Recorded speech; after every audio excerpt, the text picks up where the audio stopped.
കർത്താവിൻ്റെ മഹത്വമുള്ള നാമം വാഴ്ത്തപ്പെടുമാറാകട്ടെ. അനുഗ്രഹീതമായ ഈ നല്ല പ്രഭാതത്തിനായിട്ട് കർത്താവിന് സ്തോത്രം ചെയ്യുന്നു. ഈ പ്രഭാത സന്ദേശം കേൾക്കുന്ന എല്ലാ പ്രിയപ്പെട്ടവർക്കും വീണ്ടും വരുന്നവനായ ക്രിസ്തുയേശുവിൻ്റെ ധന്യമുള്ള നാമത്തിൽ എൻ്റെ പ്രഭാത വന്ദനങ്ങളെ ഈ നിമിഷം അർപ്പിക്കുകയാണ്. പ്രാർത്ഥനയോട് ദൈവാശ്രയത്തോടും കൂടി ഈ സന്ദേശത്തിലേക്ക് നിങ്ങളുടെ ശ്രദ്ധയെത്തിയിരിക്കുന്നു. ലൂക്കോസ് സുവിശേഷം 5-ാം അധ്യായം അതിൻ്റെ 16-ാമത്തെ വാക്യം. അവൻ നിർജ്ജനദേശത്ത് വാങ്ങിപ്പോയി പ്രാർത്ഥിച്ചു കൊണ്ടിരുന്നു. ഈ വാക്യങ്ങൾക്കായിട്ട് ദൈവത്തിന് സ്തോത്രം ചെയ്യുകയാണ്. വളരെ അനുഗ്രഹിക്കപ്പെട്ടൊരു ചിന്ത ഇന്ന് പ്രഭാതത്തിൽ നിങ്ങളുമായി പങ്കുവയ്ക്കുവാൻ കർത്താവിൽ ശരണപ്പെടുകയാണ്.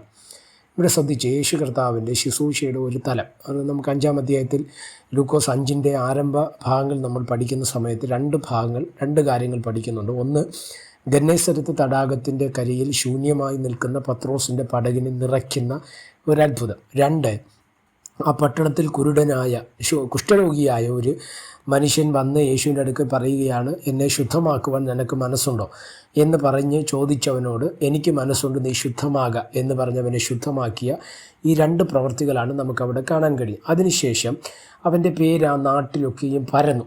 അനേകർ അവൻ്റെ വചനം കേൾക്കുവാനും രോഗസൗഖ്യത്തിനായിട്ട് യേശുവിൻ്റെ അടുക്കിലേക്ക് കടന്നു വന്നു. എന്നാൽ അവിടെ സംഭവിച്ചൊരു കാര്യമാണ്, യേശു നിർജ്ജന പ്രദേശത്തേക്ക് വാങ്ങിപ്പോയി പ്രാർത്ഥിച്ചു. അവിടെ ഇങ്ങനെ വായിക്കുന്ന അങ്ങനെ, അവനോ നിർജ്ജന പ്രദേശത്തേക്ക് വാങ്ങിപ്പോയി പ്രാർത്ഥിച്ചു കൊണ്ടിരുന്നു. അപ്പം അവിടെ ഒരു അത്ഭുതം നടക്കേണ്ടത്, അല്ലെങ്കിൽ ദൈവവചനം കേൾക്കാൻ വേണ്ടി ആഗ്രഹിച്ച ജനത്തിൻ്റെ നടുവിൽ നിന്ന് യേശു കർത്താവ് ഏകനായി മാറി നിർജ്ജന പ്രദേശത്ത് പോയി പ്രാർത്ഥിച്ച ഒരു അനുഭവത്തെ നമുക്കവിടെ കാണുവാൻ കഴിയുന്നുണ്ട്. മർക്കോസ് 1:35 മത്തായി സുവിശേഷം 4:23 മുതലുള്ള ഭാഗങ്ങൾ പഠിക്കുമ്പോഴും ഈ 2 ഭാഗങ്ങളും ഏകാന്ത സ്ഥലത്ത് പോയി പ്രാർത്ഥിച്ച യേശുവിനെ നമുക്ക് കാണുവാൻ കഴിയും. മർക്കോസ് 1:35 പറയുന്ന, അതിരാവിലെ ഇരുട്ടോടുകൂടി എഴുന്നേറ്റ് ഏകനായി സ്തോത്രം ഒരു സ്ഥലത്ത് പോയി നിർജ്ജന ദേശത്ത് പോയി പ്രാർത്ഥിച്ച ഒരു ഭാഗത്തെയും നമുക്ക് കാണുവാൻ കഴിയുന്നുണ്ട്. എന്തുവാണ് യേശു അങ്ങനെ പോയതിൻ്റെ ഏറ്റവും പ്രധാനപ്പെട്ട ഒരു കാര്യം?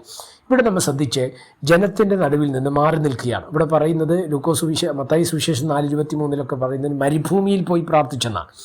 ഇവിടെ സ്തോത്രം ലൂക്കോസ് 5:16 മർക്കോസ് 1:35 പറയുന്നത് നിർജ്ജനദേശത്ത് പോയി പ്രാർത്ഥിച്ചെന്നാണ്. എന്താണ് ഈ നിർജ്ജനദേശം, എന്താണ് ഈ മരുഭൂമി എന്ന് ചോദിച്ചു കഴിഞ്ഞാൽ, ഒറ്റ കാര്യം, ലിറ്ററലായിട്ടൊരു മരുഭൂമി എന്നുള്ളതല്ല, പകരം ജനത്തോടുള്ള ആ ഒരു കണക്ഷൻ വിട്ടിട്ട് പിതാവുമായിട്ടുള്ള ആഴത്തിലുള്ള ഒരു ബന്ധം സ്തോത്രം ആ കണക്ട് ചെയ്യാൻ വേണ്ടിയാണ് ഇവിടേക്ക് അങ്ങനെ ഏകനായിട്ട് പ്രാർത്ഥിക്കുവാനായിട്ട് പോകുവാൻ തക്കവണ്ണം ഇടവന്ന്. എന്നെ ശ്രദ്ധിക്കുന്ന പ്രിയമുള്ളവരോട് ഞാൻ പറയാം, നമ്മൾ കുടുംബ പ്രാർത്ഥനകളോ ചർച്ചിലെ പ്രയറുകളോ ഉപവാസ പ്രാർത്ഥനകളോ ചെയിൻ പ്രയറുകളോ രാത്രി പ്രാർത്ഥനകളോ ഒക്കെ നമുക്ക് നടക്കാറുണ്ട്. എന്നാൽ എല്ലാറ്റിനേക്കാൾ ഉപരി ഇതെല്ലാം ചെയ്യുമ്പോൾ തന്നെ നമുക്ക് വ്യക്തിപരമായി ദൈവവുമായിട്ടൊരു അടുപ്പം നമുക്കുണ്ടാകണം. അതിന് നമ്മൾ ഏകയായി നമ്മൾ പ്രാർത്ഥിക്കുവാൻ തയ്യാറാകണം. അങ്ങനെ പ്രാർത്ഥിച്ചാൽ ദൈവവുമായിട്ടുള്ളൊരു ബന്ധം നമുക്ക് കണ്ടിന്യൂഷനായിട്ട് ഒരു നിരന്തരമായിട്ട് ദൈവവുമായിട്ട് നമുക്ക് ബന്ധപ്പെടുവാൻ ഇടവരുന്ന രീതിയിൽ ഈ പ്രാർത്ഥനകൾ ചലിക്കപ്പെടേണ്ടത് ആവശ്യമാണ്. പ്രാർത്ഥിക്കണോ, ദൈവസാന്നിധ്യം അറിയണോ, ദൈവശക്തി മനസ്സിലാക്കണോ,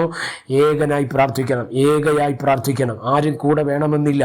ഇന്ന് പ്രഭാതത്തിൽ ഈ സന്ദേശം നിങ്ങൾ കേൾക്കുന്ന സമയത്ത് നിങ്ങളുടെ പ്രാർത്ഥനാ മുറിയിൽ നിങ്ങളും ദൈവവും മാത്രമായിരിക്കുന്ന ഒരു സാഹചര്യം ഉണ്ടാക്കപ്പെടുമെങ്കിൽ നിങ്ങളുടെ മേൽ ദൈവത്തിൻ്റെ പ്രവൃത്തികൾ ആഴത്തിൽ വെളിപ്പെട്ടു വരുവാനിടയും. വേദപുസ്തകം നിങ്ങൾ പഠിച്ച് ഏകനായിട്ടൊക്കെ നിന്ന് ദൈവസന്നിധി ഇരുന്ന ആൾക്കാരുടെ നടുവിൽ വെളിപ്പെട്ടു വന്ന ദൈവപ്രവൃത്തിയെ നമുക്കറിയാം. പത്മോസിൻ്റെ ദ്വീപിൽ യോഹന്നാൻ ഏകനായിരുന്നു. അവിടെ ആ സ്വർഗം യോഹന്നാൻ്റെ മുമ്പിൽ തുറക്കപ്പെട്ടത്. ചൂരച്ചെറിയ തണലിൽ ഏലിയാവെന്ന മനുഷ്യൻ മരണത്തെ മുന്നിൽ കണ്ട് മരിച്ചാൽ മതിയെന്ന് ചിന്തിച്ചിരുന്നത് ഏലിയാവിൻ്റെ മുൻപിൽ സ്തോത്രം ദൂതനെ ഇറക്കി അപ്പവും വെള്ളവും കൊടുത്തൊരു ദൈവപ്രവൃത്തി വെളിപ്പെട്ടത് ഏലിയാവ് ഏകനായിരിക്കുമ്പോഴാണ്. യാബോക്കിൻ്റെ കടവിൽ ദൈവത്തിൻ്റെ ദൂതനോട് മല്ലുപിടിച്ച് അനുഗ്രഹം പ്രാപിച്ചത് യാക്കോബ് ഏകനായിരിക്കുമ്പോഴാണ്. ഇവിടെ എല്ലാം ഏകനായിരുന്ന് പ്രാർത്ഥിച്ച മേഖലകളിൽ ദൈവത്തിൻ്റെ പദ്ധതി വെളിപ്പെട്ടു വന്ന മേഖലകളിൽ നമുക്കറിയാം. ഇതാണ് നിർജ്ജനദേശം എന്ന് പറയുന്നത്. ആരുമില്ലാത്ത ഇടം, ആരും സഹായിക്കാൻ കഴിയാത്ത മേഖലകൾ. ഇതെല്ലാം ജീവിതത്തിനകത്ത് വരുമ്പോൾ ഓർക്കുക, ദൈവം നിങ്ങളുടെ കൂടെ ഉണ്ട്. അതുകൊണ്ട് അധൈര്യപ്പെട്ടു പോകരുത്, തളർന്നു പോകരുത്, ക്ഷീണിച്ചു പോകരുത്. ദൈവത്തിൻ്റെ മഹത്വത്തിനും ദൈവത്തിൻ്റെ കൃപയ്ക്കുമായിട്ട് ഈ ദിവസങ്ങൾ ഏൽപ്പിക്കപ്പെടുവാൻ തയ്യാറാകുക. കർത്താവിൻ്റെ കരുണ നിങ്ങളുടെ ജീവിതത്തിനകത്ത് വെളിപ്പെടും. അതുകൊണ്ട് പ്രാർത്ഥിക്കാം, ദൈവത്തോട് അടുക്കാം. ദൈവസ്നേഹം നമുക്ക് മനസ്സിലാക്കാം. ദൈവത്തിൻ്റെ ആത്മാവ് നമ്മെ ഈ പ്രഭാതത്തിൽ സഹായിക്കട്ടെ. പ്രാർത്ഥിക്കാം. പരിശുദ്ധനായ ദൈവമേ, സ്വർഗീയ നല്ല പിതാവേ, ഈ സന്ദേശത്തിനായിട്ട് സ്തോത്രം ചെയ്യുന്നു. ഈ സന്ദേശം കേൾക്കുന്ന എല്ലാവരെയും തൃക്കരങ്ങൾ തരുന്നു. ആരെങ്കിലും ഏകയായി അല്ല സ്തോത്രം ആര് സഹായമില്ലാതെ ഇരിക്കുന്ന മേഖലകൾ എവിടെയെങ്കിലും ആരുടെയെങ്കിലും ജീവിതത്തിലുണ്ടെങ്കിൽ സ്വർഗമേ, മരുഭൂമിയിൽ ഇറങ്ങി വന്ന ദൈവ സാന്നിധ്യം, അല്ല സ്തോത്രം ഏലിയാവിൻ്റെ ചൂരച്ചെടുത്ത് ഇറങ്ങി വന്നപ്പോൾ വെളിപ്പെട്ട ദൈവ സാന്നിധ്യം, യാബോക്കിൻ്റെ കടവിൽ യാക്കോബിൻ്റെ മുമ്പിൽ ഇറങ്ങി വന്ന ദൈവ സാന്നിധ്യം ഇന്ന് പ്രഭാതത്തിൽ അവരുടെ ജീവിതത്തിനകത്തേക്ക് ഇറങ്ങി വരേണ്ടതിനായി പ്രാർത്ഥിക്കുന്നു. സ്വർഗം അങ്ങനെ ചെയ്യുന്നതിനായിട്ട് സ്തോത്രം, മഹത്വം അങ്ങേക്ക് യേശു കർത്താവിൻ്റെ നാമത്തിൽ തന്നെ. ആമേൻ. എല്ലാവരെയും ദൈവം അനുഗ്രഹിക്കട്ടെ. God bless you.